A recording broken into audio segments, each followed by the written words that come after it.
Bismillahirrahmanirrahim. Assalamualaikum warahmatullahi wabarakatuh. Alhamdulillahirrabbilalamin. Wabihi nasta'in wa ala umurin wadin. Wassalatu wassalamu ala asrafil anbiya'i wal mursalin. Walhamdulillahirrabbilalamin. Amma ba'du. Allahumma sholli ala sayyidina Muhammad wa ala ali sayyidina Muhammad. Apa kabar semuanya? Semoga dalam keadaan sehat ya. Alhamdulillahirrabbilalamin. Senang rasanya bisa menyambung lagi tali silaturahmi dengan penonton Jinawi Gunung Karang.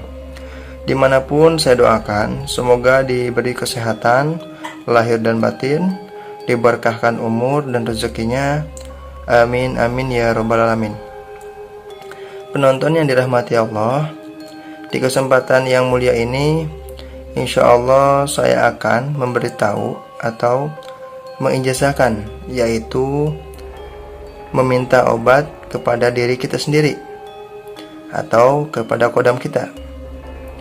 Penonton Jinawi Gunung Karang, saya meyakini bahwa ketika kita masih berada di dalam kandungan ibu kita telah membaca surah Al-Fatihah. Siapa yang mengajarkan kita membaca surah Al-Fatihah dan membimbing lafaz-lafaz surat Al-Fatihah tersebut? Nah, guru saya menjelaskan bahwa yang membimbing kita ketika masih di alam kandungan ibu kita membaca surah Al-Fatihah adalah kodam yang Allah ciptakan untuk membantu dan menemani kita. Kodam ini orang sebut sedulur papat. Kodam ini atau sedulur papat ini tidak hanya bisa mengajarkan atau membimbing bacaan-bacaan Al-Fatihah kepada kita ketika kita masih berbentuk janin. Akan tetapi, kodam kita juga menyimpan segudang obat yang akan diperuntukkan bagi segudang pula penyakit yang kelak akan hinggap atau diderita oleh janin itu setelah dia lahir ke muka bumi ini. Di pandangan ahli pengobatan, kodam ini juga disebut apotik kehidup. Artinya, segala macam jenis penyakit yang kita derita selama hidup ada obatnya. Disimpan, diketahui, dimiliki oleh kodam kita ini. Yang jadi masalahnya, selama ini ketika kita lahir, kita sulit mendatangi atau mengambil obat di apotik hidup kita itu. Karena apotik kita atau kodam kita tidak lagi terhubung dengan kita. Sudah terputus sehingga ketika akan meminta obat, maka akan tersesat jalan. Tidak tahu lagi jalannya. Fungsi kodam sebenarnya bukan untuk hal-hal yang nyeleneh, tetapi untuk mendapatkan keselamatan, kesehatan dalam menjalani kehidupan yang singkat ini. Karena pada kodam itulah obat, petunjuk-petunjuk mengenai kerezekian, bimbingan-bimbingan secara pribadi mengenai solusi-solusi masalah hidup yang kita hadapi. Yang jadi masalah bukan ketinggian ilmunya untuk menemukan sedulur papat atau kodam kita ini, tetapi ialah bagaimana cara supaya kita bisa terhubung kembali kepada sedulur papat atau kodam kita ini.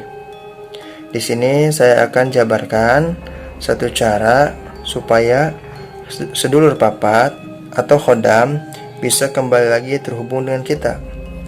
Tidak tinggi-tinggi ilmunya, cukup membaca surah Al-Fatihah.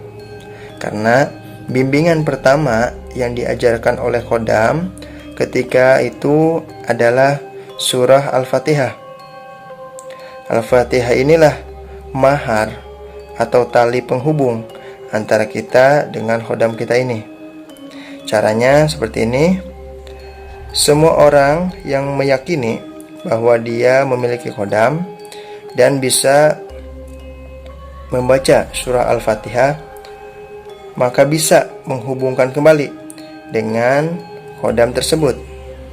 Umpamanya, Anda sedang sakit dan Anda memerlukan obat, maka Anda menginginkan obat dari khodam atau sedulur papat, karena mereka tahu betul jenis penyakit yang kita derita dan jenis obat yang tepat untuk penyakit yang kita derita.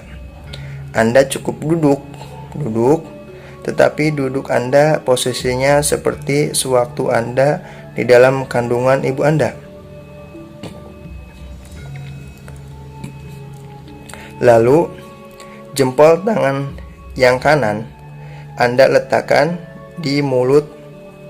Lalu, ujung jari kita menempel dengan ujung lidah. Setelah ujung jari menempel dengan ujung lidah, lalu Anda membaca surah Al-Fatihah hanya dengan menggerakkan lidah saja. Mulut hanya boleh bergerak sedikit. Setelah selesai membaca surah Al-Fatihahnya, maka air liur yang berada di ujung jempol Anda tempelkan di pusat perut atau udel atau pusar. Tekan sebentar, lalu angkat dan tempelkan ke bagian tubuh Anda yang sedang sakit. Misalkan Anda sedang sakit kepala, maka tempelkan ke kepala. Insya Allah dalam waktu singkat pasti hilang rasa sakitnya. Semoga bermanfaat. Usikum binafsi bitaqullah. Assalamualaikum warahmatullahi wabarakatuh.